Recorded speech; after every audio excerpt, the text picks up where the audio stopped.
Bonjour à tous, merci pour ceux qui sont arrivés pile à l'heure à 8h45. On est très content de vous avoir pour ce nouveau rendez-vous de Vie+ qui est focus marché, un rendez-vous, rapide et efficace, on le souhaite. 2 fois 20 minutes avec 2 équipes de gestion.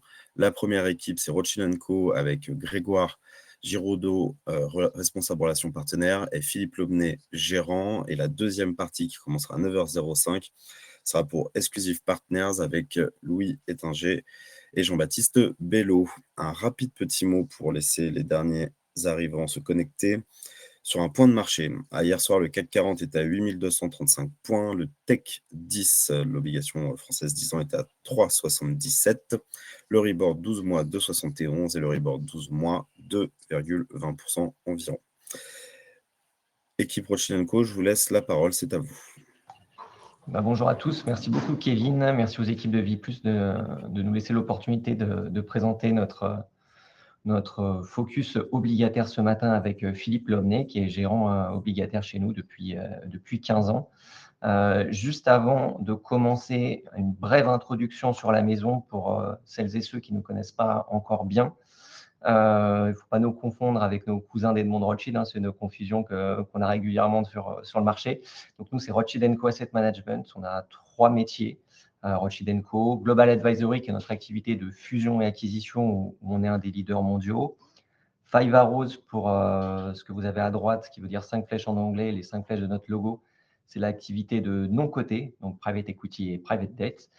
Et avec Philippe, on représente le métier du milieu aujourd'hui, Wealth and Asset Management, et en particulier la gestion d'actifs, où on gère 47 milliards d'euros d'encours. On a plutôt une bonne dynamique, puisque l'année dernière, on a collecté pas loin de 6 milliards nets, et avec cette spécificité qui n'est pas forcément intuitive pour tout le monde. C'est ce que vous avez ici, que j'essaie de pointer avec ma souris. 81% de nos encours sont détenus par des intermédiaires financiers, comme vous de l'autre côté de l'écran. Donc, ça, c'est toujours quelque chose que j'aime à rappeler. On est 5 dans l'équipe commerciale pour couvrir les CGP. Donc on est dirigé par Adrien Rolando pour la partie sud-ouest. On a Marie-Pierre Métro sur le sud-est, Adil Bermani sur le nord-ouest, Sacha sur le centre, la partie centre de la France, et moi-même sur le Grand Est. On vous enverra la présentation à l'issue du call. Pour ceux qui ne nous connaissent pas bien, vous aurez toute la latitude pour nous contacter. Donc, on gère 47 milliards d'euros d'encours et la moitié, 23 milliards sur la partie obligataire. Vous voyez sur la partie supérieure droite que le principal, c'est sur du crédit investment grade. Et ça tombe bien puisque Philippe Lobnet, qui est avec moi ce matin, est gérant investment grade. Et donc, pour les 20 minutes, enfin les 17 minutes qui nous restent, qui nous sont imparties ce matin, il va vous faire un focus marché obligataire et ensuite un point sur notre fonds flagship Erco Conviction Crédit Euro, que certains connaissent peut-être déjà, et qui est un des 5 plus gros fonds de crédit en Europe. Voilà, je me tais, Philippe, je te laisse la parole. Merci Grégoire. Bonjour à tous. Donc, on va revenir un petit peu sur l'environnement de marché qui est particulièrement volatile sur la partie taux, vous le savez. Euh, un des éléments les plus marquants depuis le début du conflit en Iran, c'est évidemment le repricing sur la Banque centrale européenne. Je rappelle qu'en début d'année, on n'anticipait aucun mouvement de la part de la BCE. Aujourd'hui, on anticipe près de 3 hausses d'ici la fin de l'année. Ce qui a engendré évidemment un repricing des taux courts et un aplatissement de la courbe. Je vais y revenir. Cela étant, dans l'environnement actuel, des éléments les plus confortables, je dirais, pour un investisseur obligataire, c'est la valeur dans les taux réels. Vous le voyez, ils sont largement en territoire positif. On a même touché les 100 points de base sur le taux réel à 10 ans. Aujourd'hui, on est très légèrement en dessous. Mais voilà, quand on investit sur la classe d'actifs obligataires, l'idée, c'est quand même d'avoir des taux réels positifs. Alors ces anticipations de banque centrale, est-ce qu'elles sont justifiées? Tout le débat se situe ici, hein, et de combien de hausses, on aura droit, d'ici la fin de l'année. Aujourd'hui, nous, on pense que ce mouvement est peut-être, un petit peu exagéré dans la mesure où, on a, des anticipations d'inflation, à long terme qui restent ancrées proches de la cible. Alors là, j'ai perdu ma présentation. Heu, voilà, qui reste ancré proche de la cible, même si, on le sait, hein, la Banque centrale européenne a révisé à la hausse à ses anticipations pour la fin de l'année à 2,6 versus, 1,9 historiquement. Mais, ce qui est très important d'avoir en tête, c'est qu'on n'est pas du tout dans la configuration de 2022 où on avait une économie en surchauffe. Vous le voyez, hein, on avait, des PMI qui étaient largement supérieurs à ceux d'aujourd'hui, une inflation, qui était également, largement inférieure et donc qui justifiait beaucoup plus de hausse de taux que ce que l'on a actuellement. Néanmoins, si le conflit continue de s'enliser, nul doute que la Banque centrale européenne aura à terme besoin de bouger. L'impact sur les marchés, eh bien, heu, il a été, d'un aplatissement des courbes, vous le voyez, hein, notamment sur la partie enfin sur la courbe de 10 avec un 2 ans qui a largement corrigé et reflété les repricing de banque centrale dont je vous parlais. Et un élément qu'il faut aussi avoir en tête dans ces environnements de stress, c'est que, les pays que l'on appelait, souvenez-vous en 2011-2012 périphériques et malheureusement on est un petit peu obligé d'y inclure la France aujourd'hui, ont tendance à sous-performer, à l'instar donc du spread, BTP Bund ou OAT Bund. Donc l'impact que que cela a sur, l'ensemble des classes d'actifs fixed income et notamment le crédit, et bien, c'est de nouveau que l'on est en territoire légèrement négatif, mais vous voyez que finalement, c'est pas si violent que ça year to date, hein. On est à -0,5 sur le crédit investment grade, -0,8 sur, le crédit high yield et bien, on a retrouvé un tout petit peu de valeur. Alors ça pourrait être plus marqué. C'est vrai que, l'écartement des spreads de crédit est somme toute, modéré, mais pour avoir une idée en tête, sur le centile de spread à 20 ans, on était autour de 10 sur le crédit IG en début d'année. On est à 21 aujourd'hui avec un spread d'environ 90 points de base. Hem donc des spreads qui ont légèrement bougé, mais si on regarde avec un petit peu plus de recul, eh bien, on se rend compte que c'est quand même l'épaisseur du trait. En revanche, et c'est pour ça, je pense qu'on a une vraie résilience du marché du crédit aujourd'hui, on a toujours ce qu'on appelle des yield buyers, des acheteurs de rendement, puisque, quand on regarde, historiquement, hein, pour retrouver ce type de rendement, eh bien, il faut remonter justement à la crise des pays périphériques en 2011-2012 et bien à 3,6, 3,7, 3,8 de rendement sur l'investment grade avec des taux de défaut, qui sont, très proches de zéro, et bien on a, une classe d'actifs qui ressort particulièrement attractive. Sur le high yield, même s'il faut savoir être un petit peu plus sélectif dans ce type d'environnement, eh bien on retrouve aussi, pas mal de portages, avec un rendement global sur le marché du high yield qui est proche de 6. Alors évidemment, hem, je vais passer là-dessus, on a quand même, des risques à identifier, hein. On en a listé 2 principaux aujourd'hui. 1, l'intelligence artificielle évidemment avec, énormément de capex à financer, de la part des hyperscalers.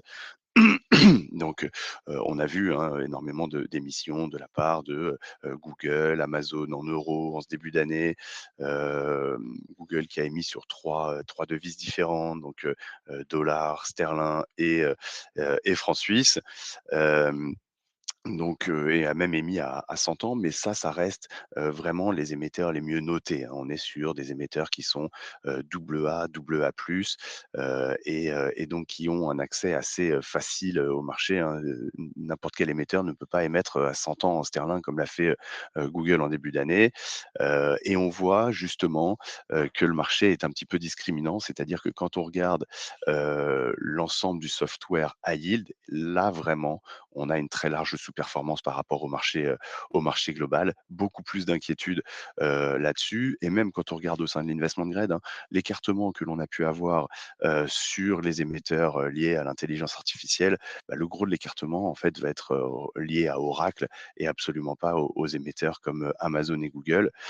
Néanmoins, ce n'est que le début, finalement de ces émissions, des financements de CAPEX pour, l'intelligence artificielle. Donc il faut se méfier, du flux et d'une éventuelle, indigestion, de la part du marché obligataire. Le deuxième risque que, l'on identifie et dont on parle beaucoup, c'est évidemment la dette privée. Donc là, retenez simplement que, eh bien, on a déjà, dans le pricing de la dette privée, des attentes de taux défaut qui sont, très élevées. Quand on regarde d'ailleurs 2 marchés qui sont historiquement très corrélés, c'est-à-dire le marché action et on l'a illustré par le price to book des BDC, donc les BDC, les Business Development Company, qui sont les providers donc de crédit privé, eh bien, on voit que la valorisation action a été particulièrement affectée par ces craintes au sein de la dette privée. Et le spread high yield CDS US l'est beaucoup moins et donc on a un vrai écart qui s'est créé entre ces 2 valos. Autre élément, qui, peut peut-être vous rassurer puisqu'on entend énormément de demandes de rachat, elles sont aussi, compensées par encore un petit peu d'inflows. C'est ce que vous voyez sur le graphique en bas à gauche et donc en fait, on a un net, dans ces BDC qui est à zéro. Donc on n'a pas non plus, une vague de rachat. Certes, ces boîtes activent justement ce qu'on appelle des gates et limitent les outflows pardon, à 5 mais voilà, aujourd'hui, on n'a pas une vague massive de rachats. Ce qui inquiète là aussi, c'est évidemment les taux de défaut sur les softwares et la contagion au secteur bancaire à la fois européen et US. Hem et donc enfin, je suis désolé, la présentation saute, hein, et donc je vous vois tous. Voilà et bah, ayez juste peut-être ce chiffre en tête, c'est en prenant 30 de pertes, ce qui est énorme, hein, dans, les investissements en dette privée, sur, les banques européennes. Ça, c'est un scénario vraiment catastrophe. C'est pas 30 de taux de défaut, c'est 30 de pertes nettes. Et bien, on a un impact sur les ratios de solvabilité qui est de 100 points de base en moyenne avec, beh, justement, ça me fait ma transition, sur le secteur bancaire, un coussin qui lui est de, 300 points de base aujourd'hui. Donc un secteur bancaire qui pour nous, semble encore, une très belle opportunité, hem, avec des ratios de solva qui sont, hyper confortables. À la fois sur le secteur bancaire et sur le secteur des assurances. C'est ce qu'on a essayé de grapher sur la partie gauche de ce slide. Les RT1 sont les dettes les plus subordonnées du secteur assurantiel, les AT1 sont les dettes les plus subordonnées du secteur bancaire et on parle beaucoup moins du secteur assurantiel, mais quand vous regardez la valeur relative entre les 2, eh bien, vous avez, finalement, des RT1, donc des assureurs qui offrent 90 du spread des AT1, mais qui sont beaucoup mieux notés et qui sont dans la catégorie investment grade, alors que l'on a un rating moyen pour les dettes subordonnées des banques, qui est sur le high yield. Ce qui ne veut pas dire du tout, que l'on n'aime pas la dette subordonnée bancaire, bien au contraire, mais voilà, heu, nous, c'est quelque chose qu'on regarde et aujourd'hui, acheter des dettes subordonnées assurantielles, fait, selon nous, aussi beaucoup de sens. Voilà, donc pour résumer, globalement, ce que l'on va vous montrer sur le fonds, Eurocrédit, c'est, d'avoir, bah, on a une sensibilité qui est même passée légèrement au-dessus, de l'indice de référence. Dans un environnement volatile et avec un portage qui est assez important, on va privilégier le crédit européen de qualité, hein, donc plutôt le crédit investment grade. On aime toujours les obligations financières.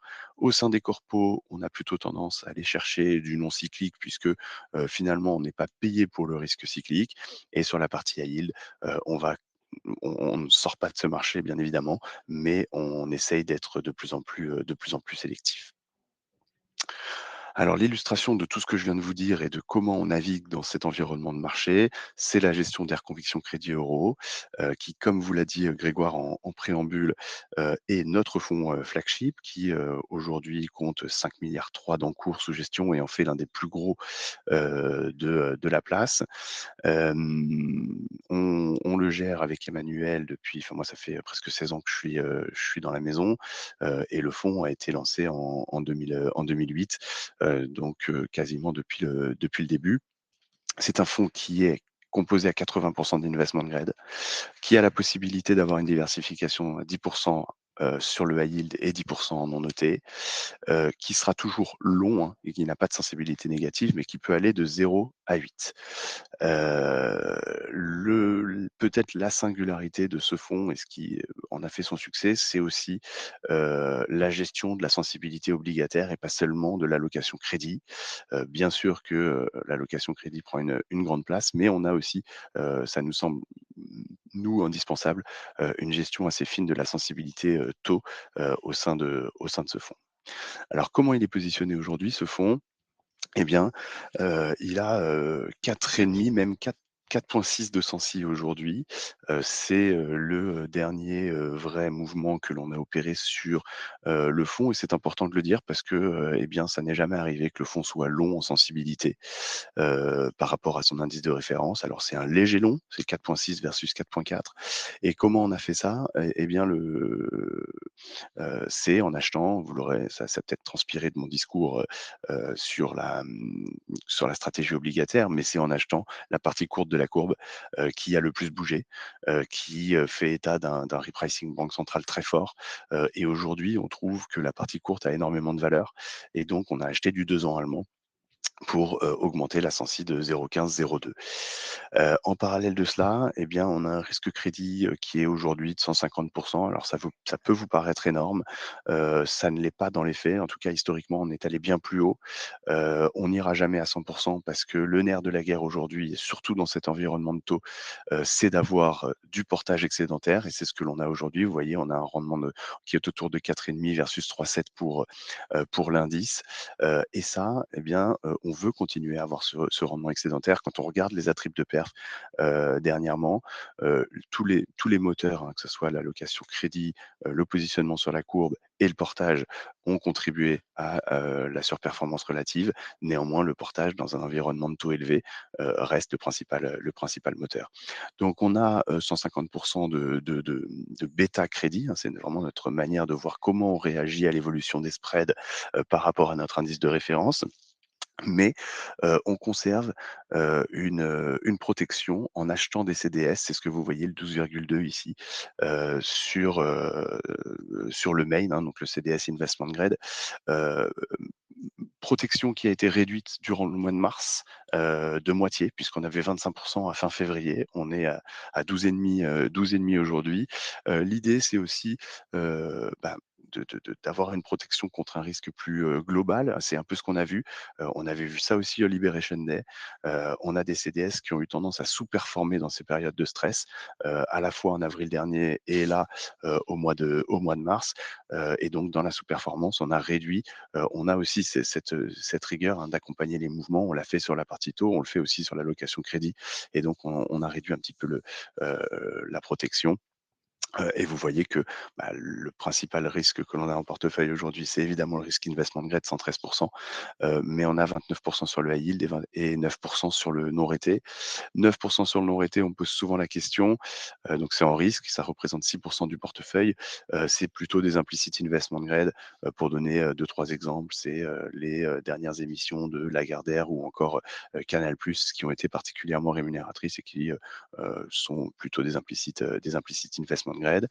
Dans la tendance, on a plutôt, envie d'augmenter la qualité de crédit des portefeuilles. Donc vous voyez que les notations, supérieures au simple A ont augmenté, le triple B a diminué, le high yield, on a augmenté à la marge et le non noté, mais sur des dossiers de qualité, a, légèrement augmenté.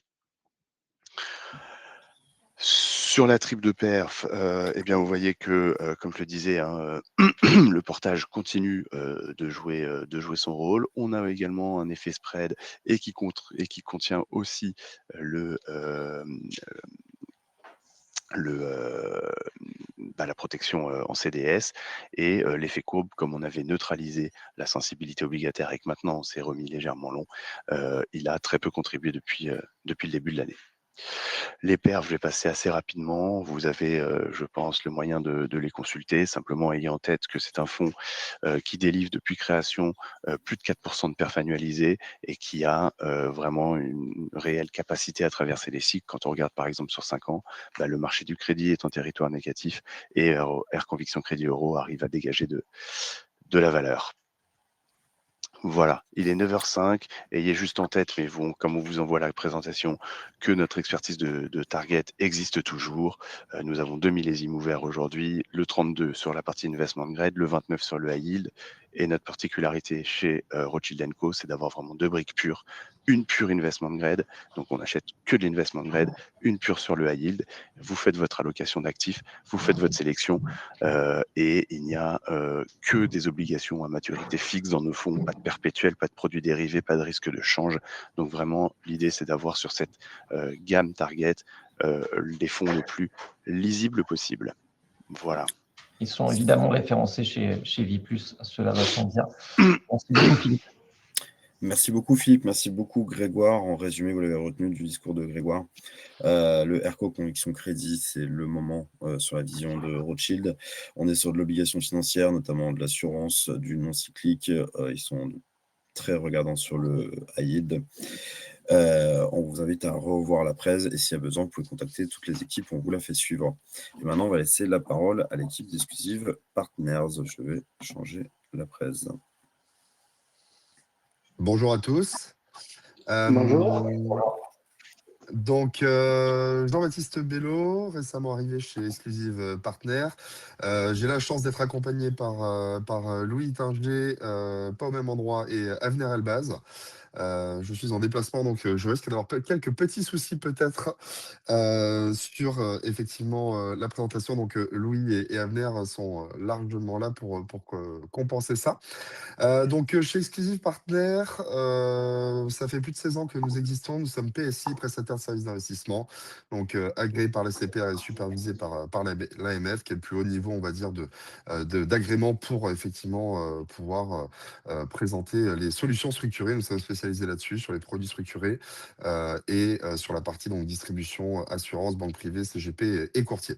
On est une équipe de plus de 30 personnes et notamment en parlant d'équipe, donc merci Kevin et Viplus pour cette mise en avant et de pouvoir travailler effectivement avec votre équipe sur le terrain.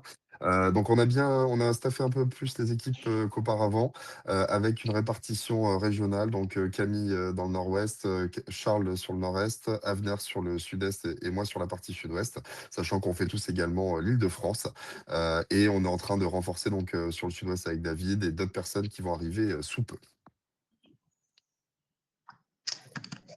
Donc, on va Louis. partir sur les conditions de marché. On va éviter de faire une redite de ce que Rothschild a abordé. Il y a un point qu'on souhaite mettre en avant, c'est la résilience des marchés actions malgré les événements, notamment le détroit d'Ormuz, qui ont eu lieu récemment. La fermeture du détroit d'Ormuz a été, on va dire, un vrai défi pour plusieurs économies. Donc, les économies asiatiques qui ont été directement pénalisées avec des problèmes d'approvisionnement en pétrole et les économies mondiales qui, elles, ont été touchées par le fait d'avoir des coûts, des hausses assez énormissimes de tout ce qui est énergie. Ça a créé beaucoup de volatilité. On a eu des drawdowns qui ont été assez importants, de l'ordre de 10% en fonction des marchés. L'Europe a été plus impactée. Et si après on regarde un peu plus loin en year-to-date, on voit que finalement on est assez stable. On est à aux États-Unis, à peu près 0 en Europe. Donc finalement, on est sur des marchés actions qui restent valorisés assez haut, même s'il y a eu une légère correction.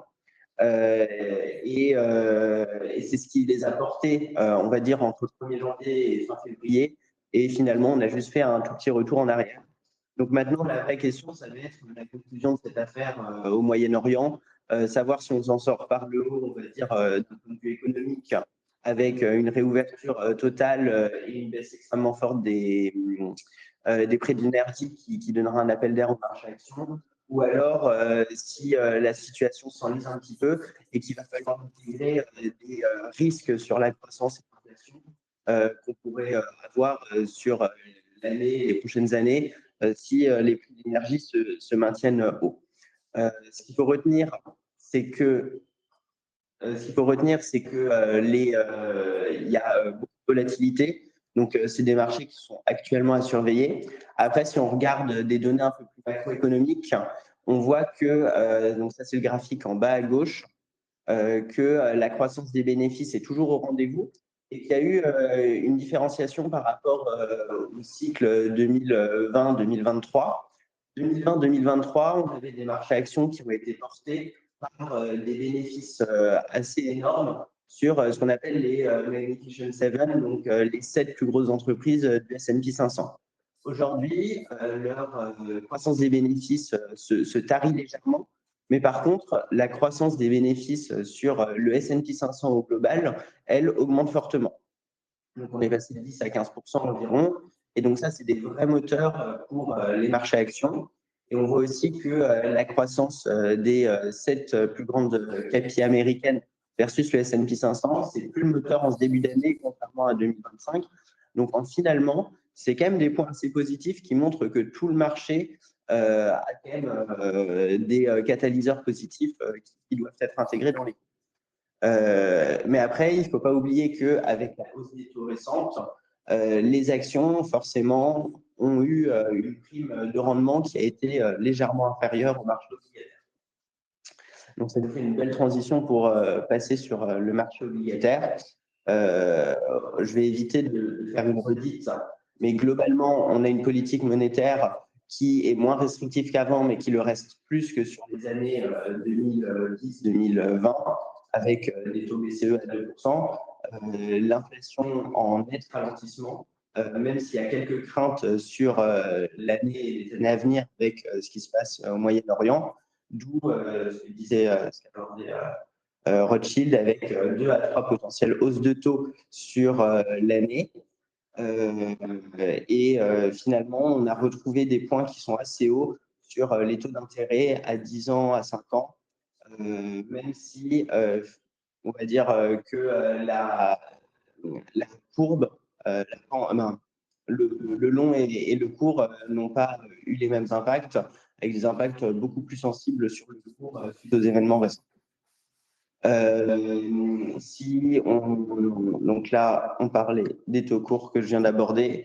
Et après, sur la partie taux long, nous, on va peut-être aborder ça un peu différemment, dans le sens où sur les taux longs en Europe, il y a la possibilité de s'y indexer via des obligations nationales ou supranationales. C'est des références de marché qui sont assez utilisées.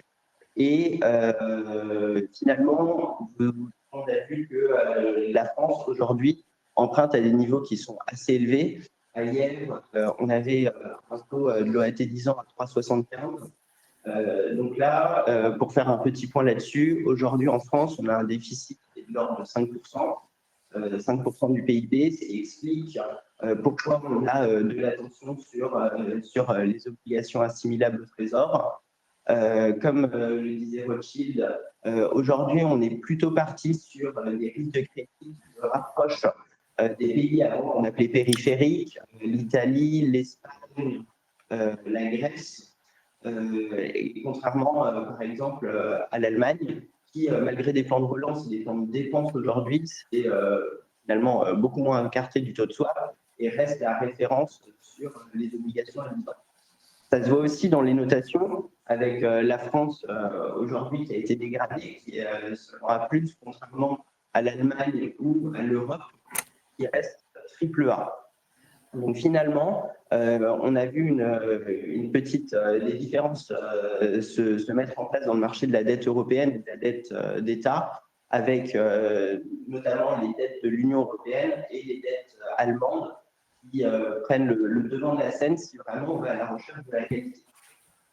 Pour nous, dans un environnement de marché incertain, si les marchés actions continuent de tanguer et que la situation s'enlise, on peut aussi observer un potentiel, on va dire, départ pour la qualité, avec des obligations d'État européens ou des obligations allemandes, donc des triple A, qui seraient, on va dire, les plus attractives. Et enfin, l'Union européenne, elle, a des plans d'émission de dette, et notamment pour relancer la croissance et surtout insuffler, on va dire, de la compétitivité par rapport à nos pairs américains ou asiatiques.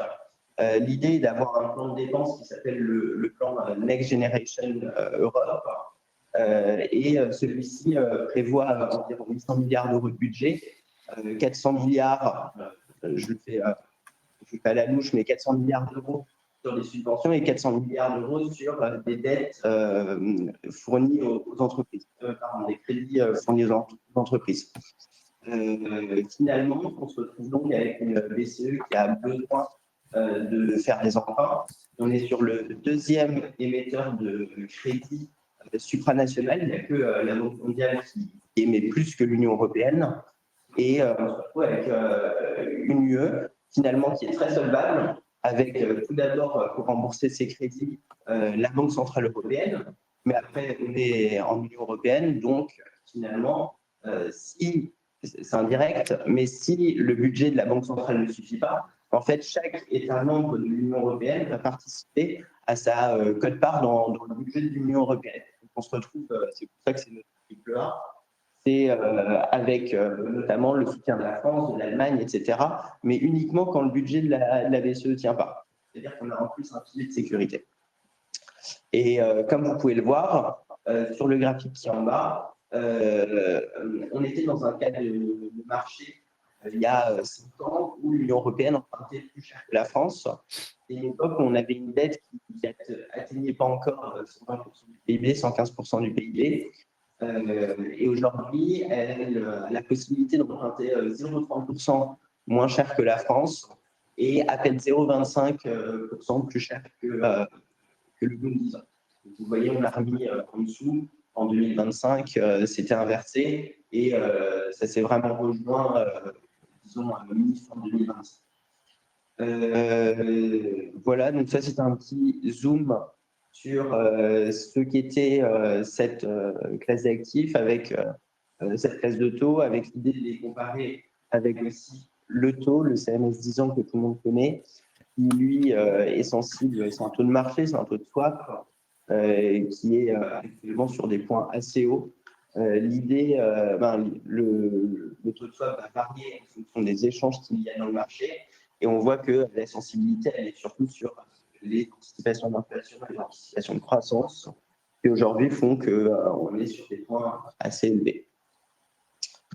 Donc, je vais laisser parler Jean-Baptiste sur le produit qu'on est en cours de commercialisation en partenariat avec Viplus.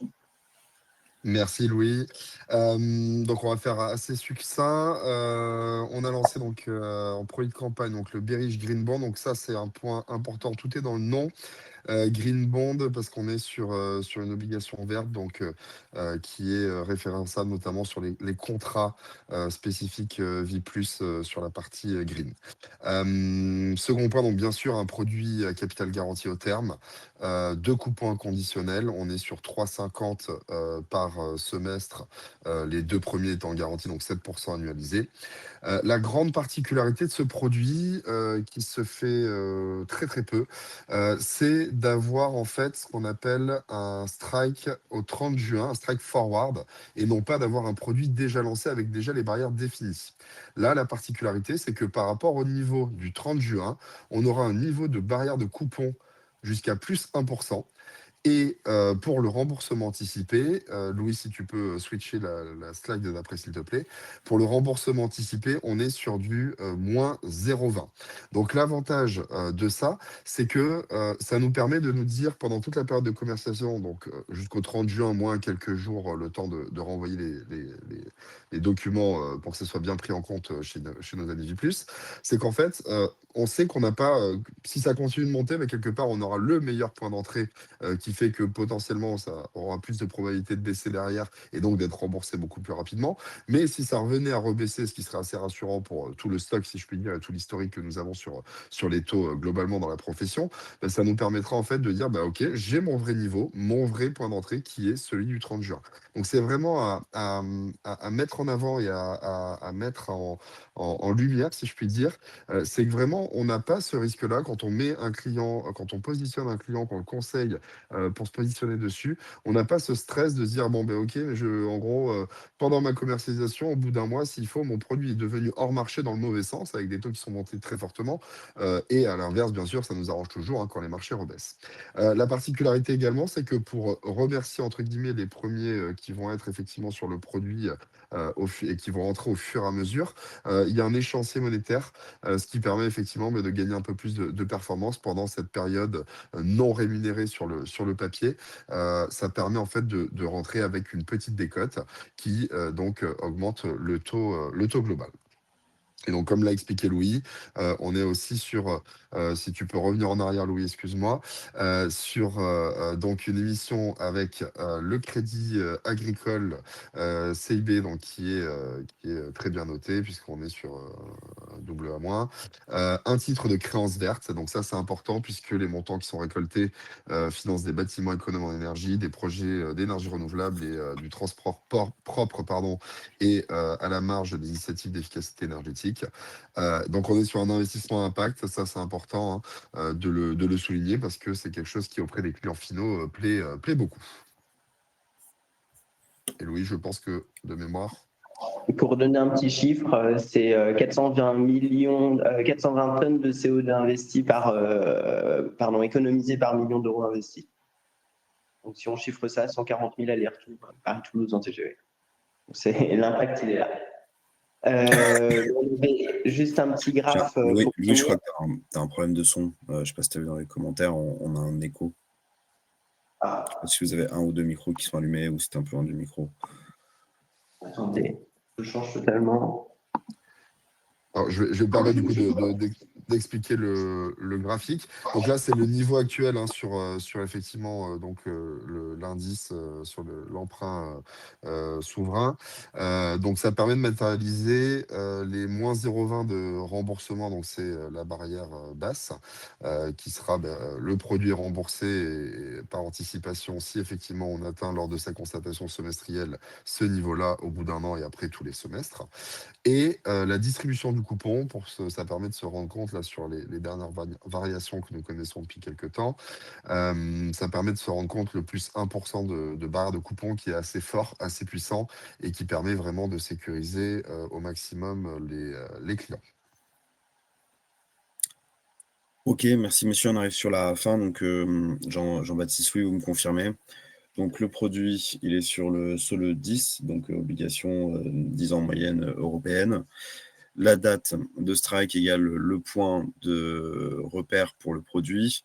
J'ai une marge de plus 1 pour être payé sur mon coupon.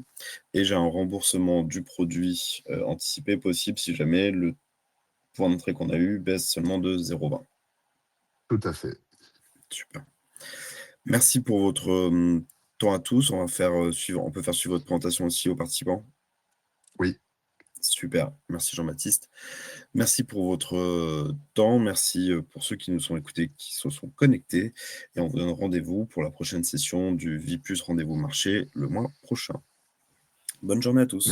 Merci beaucoup, Kevin. Au revoir.